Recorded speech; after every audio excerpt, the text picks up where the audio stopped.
Hi friends, it's Ari and welcome back to my channel. I am so excited to have you here as we are completing this series on postpartum recovery. We're talking all about how to heal your body and your core after having a baby. So if you're trying to strengthen your core and snatch that waistline, you are in the right place, okay? Welcome, welcome, welcome. So today we're talking all about workouts to avoid. We kind of talked about this a little bit when we discussed how to determine if you have diastasis. I let you know some workouts that you didn't want to be doing to exacerbate your diastasis, and we're going to get more in detail today. We're going to go through a more extensive list and talk about how these things can make your diastasis worse if you're doing them too prematurely. Okay, this is hashtag real mind life. I was recording this video and somebody woke up from their nap. Oh, hi.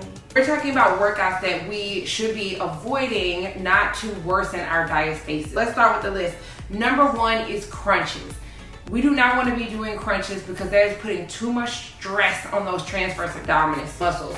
And we do not want to stress out muscles that have already been stressed and stretched for 9-10 months, okay? We want to make sure that we're giving these muscles the time that they need to recover, so we're focused on different types of exercises. And I hope at this point in the series you've been doing the workouts and you kind of see the difference in these workouts. They're more low impact, a lot of reverse moves, a lot of moves that engage the core from a different way than hitting a hard crunching on those muscles over and over. So crunches is number one. Sit-ups is another one. You are straining that muscle from the top through the bottom when you're completing a sit-up, and we do not want to strain. We want to strengthen, not strain. So we want to stay away from the sit-up. Another is the plank. We talked about the plank in that first video, right? When we are thinking about the plank, you're turned over. So gravity is pulling down on those muscles, which is what was happening when you're pregnant. You think about being pregnant and pushing towards those abdominal muscles.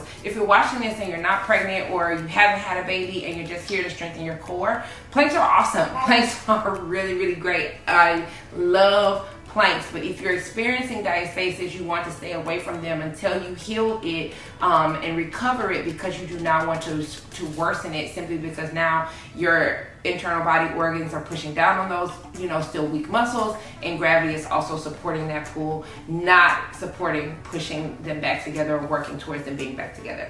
Push-ups, another one. Again, gravity, you're facing down, the energy is pulling downward. So think about it in the same way you think about the plank. And then there's a lot of strain on your body to push that body up and away in that push-ups. You can start if you're feeling like, I think my body is feeling stronger, my abs are feeling stronger, and you want to get back to doing some push-ups, then you want to start with a modified push-up. So start with a push-up on the knee, right? That is going to alleviate some of the stress on the abdominal muscles, but still allow you to start to work that upper. This is real life. I had to change somebody's diaper. Woo! We're gonna power through and we're gonna finish. Double leg lifts, okay? Double leg lifts are another one that you want to avoid, as it puts a lot of stress on those lower abdominals. Think about when you have a cesarean section or even just giving birth, okay? All of that is happening very low, so there's a lot of stress happening on those abs. The baby's being pulled out of you through a C-section or you're giving birth. The last thing you want to do is put unnecessary stress and pressure on an area that has been so stressed during your labor and delivery. Okay, we have to regroup a little bit. So other exercises that will also put additional stress on those lower abdominals that you don't want are things like bicycles and Russian twists and flutter kicks.